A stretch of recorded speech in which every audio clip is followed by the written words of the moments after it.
Hello, greetings and salutations, everyone. It is I, Flip the Bacon, and today we're coming with you with our review for A Rose in the Twilight. It was developed by Nippon Ichi Software and published by NIS America. A Rose in the Twilight is a horror puzzle platformer game. A Rose in the Twilight was released on Steam, PC, and PS Vita in America on April 11th, 2017, followed with a release in Europe on April 14th, 2017. You can pick up the game, at least on Steam right now, for $19.99. My recommended age for A Rose in the Twilight is ages 12 plus with parental discretion. Especially since this game, it's not really too overly violent or brutal, but it does have to do with some things with suicide with the main character. She dies and comes back to life, but she has to sacrifice herself sometimes to progress further in the game. So this might be touchy for certain parents out there. It took me around 14 to 16 hours to fully complete the game. This is 100%ing it. Category number 1, story. Now, I thoroughly enjoyed the story in A Rose in the Twilight quite a bit. My only real complaint is I left a few things unanswered for me, which this will result in A Rose in the Twilight getting 1.5 hearts in category number 1, which is story. Category number 2, controls. Now, I didn't have any problems with the controls for the game. I played only using my Xbox 360 controller, so I can't say how it plays with a mouse or keyboard or on the PS Vita. I heard some people kind of complain about the controls, but I had no issues with them.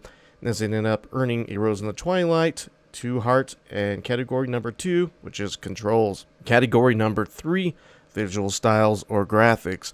Now, I found that I enjoyed the visual styles or graphics of A Rose in Twilight quite a bit. You definitely can see that I think the same artist is that worked on Yomamori Night Alone and the Firefly project. I think it's called like that. Excuse me, I messed that name up. But it's Firefly something. But yes, anyway, they probably worked on this as well. It kind of has this storybook feeling to it. I really do enjoy that. There was a lot of stuff I liked about it, but I don't know why, but I felt like it would have been appropriate to give this 1.5 hearts in category number 3, which is visual styles or graphics. I just feel like it's just missing that special something. But yeah, once again, folks, 1.5 hearts in category number 3, which is visual styles or graphics. Category number 4, sound.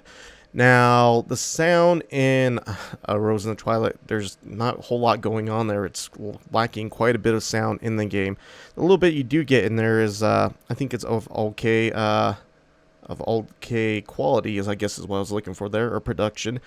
But yeah, there's noticeably a very lack of sounds in the game, and this ended up earning it 1 heart in category number 4, which is sound. Category number 5, music. Now, I do enjoy the music that they have in A Rose in the Twilight, but there's there's noticeably a lack of music in this game, much like the sound. And sometimes some of the music in the background, it just gets lost and you forget that's even there. So yeah, the music is really good.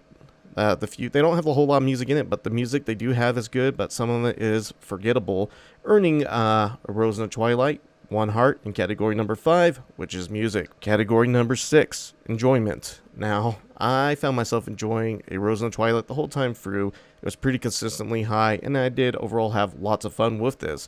So this ended up earning A Rose in the Twilight 2 hearts in category number 6, which is enjoyment. Category number 7, replay value. Now, Rose in the Twilight unfortunately does not have a whole lot of replay value for it, going for it. They do have a time attack mode that you can go back and play if you wish to try to beat certain times on certain levels, but I think it's one of those games that you just play once and you just really don't come back to it. So this ended up unfortunately earning it 1/2 heart in category number 7, which is replay value. Category number 8, bug free. Now, I did not run into any bugs while playing A Rose in the Twilight, so this ended up earning it 2 hearts in category number 8, which is bug free. Category number 9, tutorial/informing. Now, A Rose in the Twilight is a pretty simplistic game, and you don't really need to know too much to how to play it. and they don't really have too many complex things going on with it. They do have a tutorial in the beginning of the game, so that pretty much teaches you everything you need to know. There was a few times in the game where I had to look up how to get past certain parts, because I just couldn't figure out for the life of me how to get past certain parts or to find certain things. So this ended up earning a Rose in the Twilight, 1.5 hearts, in category number 9, which is tutorial / informing. Category number 10, difficulty. Now, I found the difficulty in A Rose in the Twilight to be a perfect balance. I did struggle sometimes on the boss fights, but I feel like, you know, I could maybe dock them a half a heart for that, but I feel like I didn't need to, and that the difficulty was at the right setting for this game. Yeah, perfect difficulty for it. I would not change anything with the difficulty at all.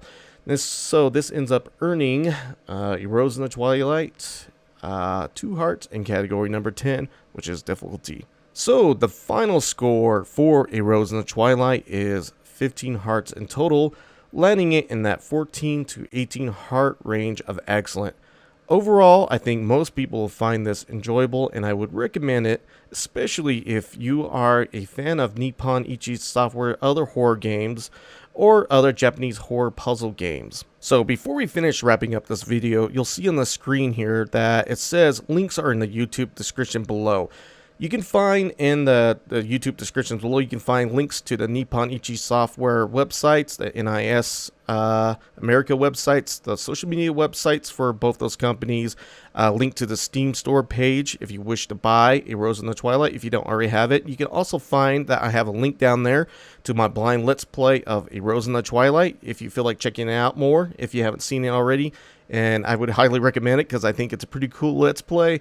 And I believe we also have a link to the PS Vita website down there as well. But yeah, guys, my closing thoughts about Rose in the Twilight. It was a pretty fun game. Excellent. Another awesome Nippon Ichi Software game. I don't really have too much complaints about it. It just has a few little problems. And other than that, it's a really fantastically fun game. So, as I always say at the end of every single one of my videos for you guys, flip that bacon. See you next time, and goodbye.